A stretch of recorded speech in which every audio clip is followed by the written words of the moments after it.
नमस्कार दोस्तों और स्टडी विद ज्ञान प्रकाश में आप सभी का हार्दिक स्वागत है। आज 20 जनवरी है। बात करते हैं एक सरकारी नौकरी के बारे में। बनारस हिंदू विश्वविद्यालय से आप लोग वेल नोन हैं, परिचय का मोहताज नहीं है ये विश्वविद्यालय। यहाँ पर शिक्षक भर्ती की जा रही है और इस शिक्षक भर्ती में ना तो आपसे टीईटी मांगा जा रहा है, ना तो सीटीटी मांगा जा रहा है और ना ही बीएड मांगा जा रहा है और ना ही आपसे डीएलएड मांगा जा रहा है। तो किस प्रकार की वैकेंसी है तो देखो फ्रेंड्स, इसके लिए जो विज्ञप्ति जारी की गई है आप यहाँ देख सकते हैं, advertisement for walk in interview. तो आपको कोई फॉर्म भी यहाँ पर नहीं भरना है। अगर आप सिंपली पीजी हैं विद फर्स्ट डिवीज़न तो आप यहाँ पर आवेदन बिना किए इंटरव्यू के लिए सीधे सीधे आ सकते हैं। तो एक बार अच्छे से देख लीजिए इस विज्ञप्ति को और अगर आपको लगता है कि आप एलिजिबल हैं तो आप बिल्कुल यहाँ पर जा सकते हैं।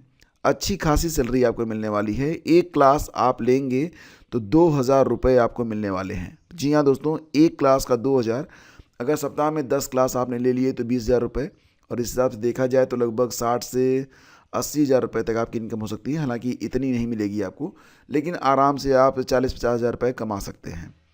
तो doctor Ambedkar centre of excellence, Banaras Hindu university, तो यहाँ पर यानी कि doctor Ambedkar centre of excellence में, जो कि बीएचयू के अंतर्गत है, यहाँ पर शिक्षक भर्ती के लिए एक वॉक इन इंटरव्यू का आयोजन किया जा रहा है। कब? 31 जनवरी 2025 को सुबह 11 बजे। यहाँ पर pool of temporary teachers of various subject, मतलब यहाँ पर ना शिक्षकों का पूरा एक पूल सेलेक्ट किया जाएगा। किसके लिए? वेरियस सब्जेक्ट के लिए, यानी कि अलग अलग विषयों के लिए, फॉर द सेशन 2025 ओनली। तो क्योंकि ये कॉन्ट्रैक्ट बेस है तो केवल एक साल के लिए आपका चयन यहाँ पर किया जाएगा और यहाँ पर आपको रुपये 2000 पर क्लास दिया जाएगा। 2000 रुपये पर क्लास आपको मिलेगा। तो जो इंटरेस्टेड एलिजिबल कैंडिडेट हैं वो इस इंटरव्यू को मतलब ज्वाइन कर सकते हैं। और इसके लिए उनको क्या करना पड़ेगा कि वो कोऑर्डिनेटर DACE BHU में जा सकते हैं 31 जनवरी को, और 9 बजे तक आप पहुंच जाइएगा ताकि आप जो फॉर्मेलिटीज़ हैं उनको आप पूरी कर सकें। आपको क्या क्या लेके जाना है तो देखो, यहाँ पर ना आपको अपना ओरिजिनल सर्टिफिकेट्स लेकर जाना है, मार्कशीट लेकर जाना है, एक्सपीरियंस सर्टिफिकेट्स और recent passport size photograph along with the updated CV।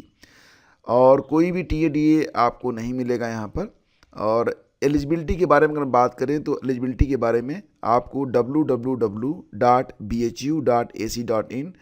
और -DACE पर आपको ये जानकारी मिल जाएगी। तो आप यहाँ देख सकते हैं जो मिनिमम एलिजिबिलिटी है।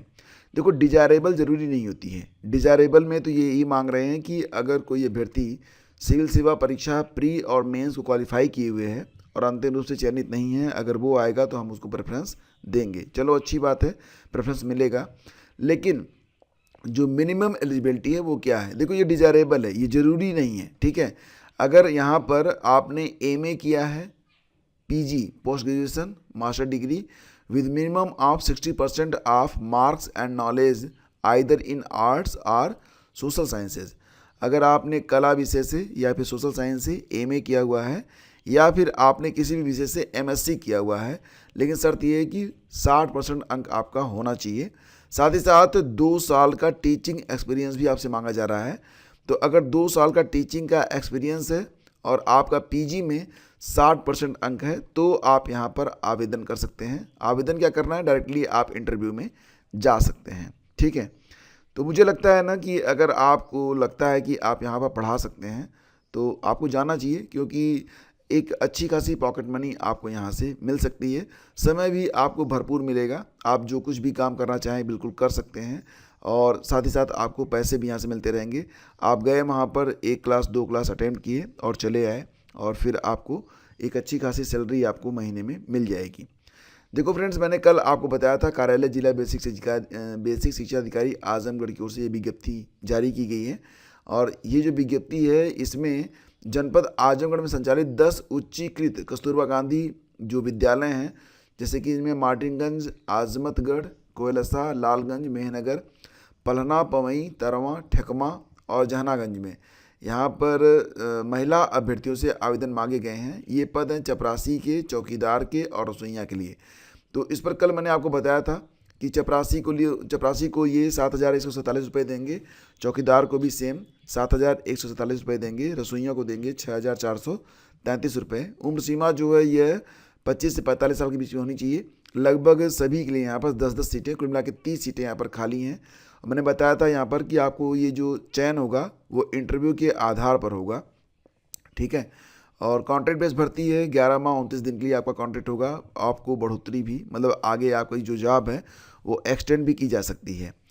लेकिन यहाँ पर फार्म का प्रारूप आज दिया गया है, तो जो लोग आवेदन करना चाहते हैं वो लोग ये फार्म अप्लाई कर सकते हैं।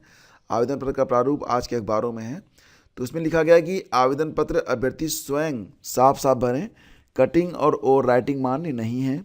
नाम एवं पिता का नाम तथा जन्मतिथि हाई स्कूल या फिर 8वीं के प्रमाण पत्र के अनुसार लिखें। अपूर्ण या त्रुटिपूर्ण और अस्पष्ट आवेदन पत्र निरस्त कर दिए जाएंगे। तो ये फार्म है और ये फार्म आपको मिल जाएगा हमारे टेलीग्राम चैनल पर, और ये विज्ञप्ति भी आपको मिल जाएगी। आवेदन करने की जो लास्ट डेट है ये कब तक है, तो आप कैसे आवेदन कर पाएंगे?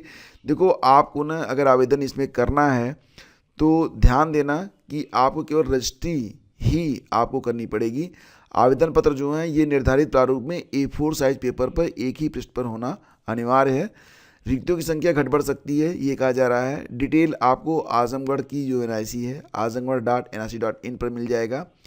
और आवेदन पत्र प्राप्ति की जो अंतिम तिथि है यह 31 जनवरी है। 31 जनवरी तक आपको अपना आवेदन पत्र पहुंचा देना है। और कैसे? पंजीकृत डाक से। और ध्यान देना कि आवेदन पत्र भेजे जाने का जो पता है वो ये है कि कार्यालय जिला बेसिक शिक्षा अधिकारी जाफरपुर आजमगढ़, पिन कोड 276-001, ठीक है।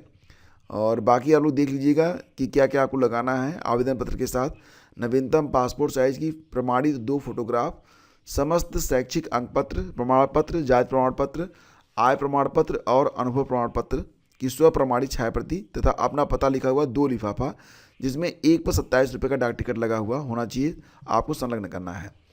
तो पूरी डिटेल और नोटिफिकेशन आपको टेलीग्राम चैनल और हमारा जो व्हाट्सएप ग्रुप है स्टडी विद ज्ञान प्रकाश, दोनों पर मिल जाएगा। लिंक आपको पहले कमेंट में मैंने दे दिया है। और फ्रेंड्स, कल महाकुंभ में एक बहुत ही दुखद घटना घटी है और इसका कारण हालांकि अभी तो पता नहीं चला, लेकिन माना जा रहा है कि लगभग 280 से ज़्यादा जो कॉटेज थे फूस के बने हुए वो जलकर राख हो गए। कई सिलेंडर भी यहाँ पर फटे हैं और कुछ लोग, मिला के 5 लोग यहाँ पर जख्मी भी हुए हैं। बस ईश्वर की कृपा थी कि किसी की जान यहाँ पर नहीं गई है। हालांकि माल यानी कि पैसे का नुकसान तो हुआ है। माना जा रहा है कि लगभग 5 लाख के आसपास जो करेंसी थी वो जल गई थी। और साथ ही साथ ये भी है कि गीता प्रेस गोरखपुर की किताबें भी सुरक्षित रह गई। लगभग 1 करोड़ की किताबें थी, अगर वो जल जाती तो निश्चित रूप से बहुत बड़ी क्षति होती। खैर, यहाँ पर जो आग लगी थी उसको 1 घंटे में कंट्रोल कर लिया गया और अब कारणों की जांच की जा रही है। फिलहाल अगर देखेंगे तो प्रयागराज आजकल जाम से जूझ रहा है। बहुत बड़ी संख्या में लोग प्रयागराज में आ रहे हैं कुंभ के चलते, और इस महाकुंभ में दर्शनार्थियों की संख्या इतनी ज़्यादा हो रही है कि सुबह 8 बजे से ही 3-3, 4-4 किलोमीटर लंबा जाम लग जा रहा है। तो फिलहाल कल बहुत ही भीषण जाम लगा था। कारण इसके रहे थे कि कल कुछ VIP भी आए थे, साथ साथ वीकेंड भी था और ट्रैफिक डायवर्जन नहीं किया गया था, तो इसकी वजह से कल बहुत ही भीषण जाम रहा। और ये भी है कि 25 से 5 फरवरी तक सबसे अधिक भीड़ होगी।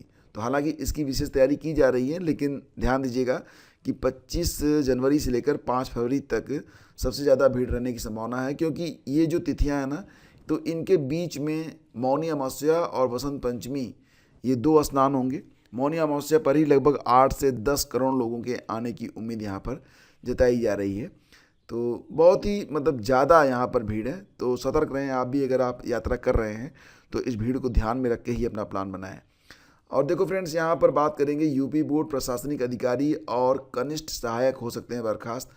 देखो क्या है ना मामला, यहाँ पर मामला काफ़ी पुराना है। 1999 और इंटरमीडिएट परीक्षा 2001 के तहत जिन 22 अभ्यर्थियों के मूल टेबुलेशन रिकॉर्ड और मार्कशीट में अंक बदलकर बढ़ा दिए गए थे, उन्होंने बढ़े हुए अंकों के आधार पर LT ग्रेड शिक्षक की नौकरी हासिल कर ली थी। अब यहाँ पर इसकी जांच हो रही है। तो इसमें 5 लोगों को चिन्हित किया गया है।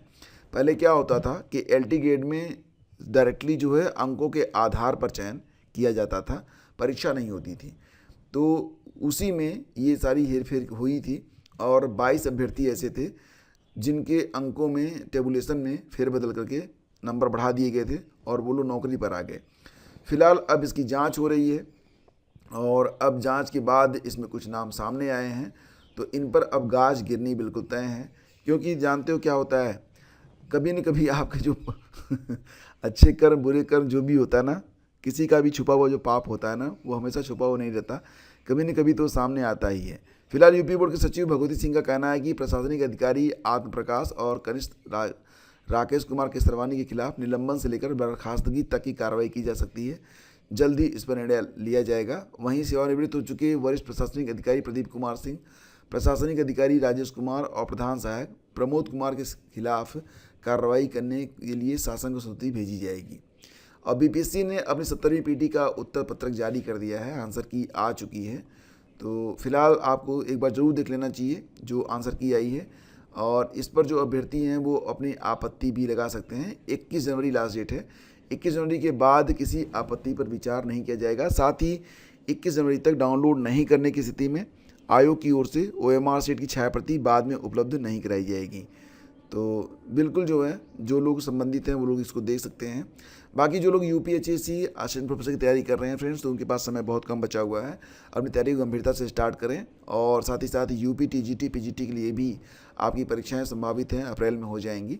तो शेष मिलते हैं आपसे अगले वीडियो में। करंट अफेयर की PDF जल्दी आपको दे दी जाएगी, पूरी वार्षिकी, और हालांकि समय लग गया, सॉरी, लेकिन जल्दी आपको पूरी वार्षिकी मैं उपलब्ध करवा दूंगा। Thank you, have a great day, जय हिंद।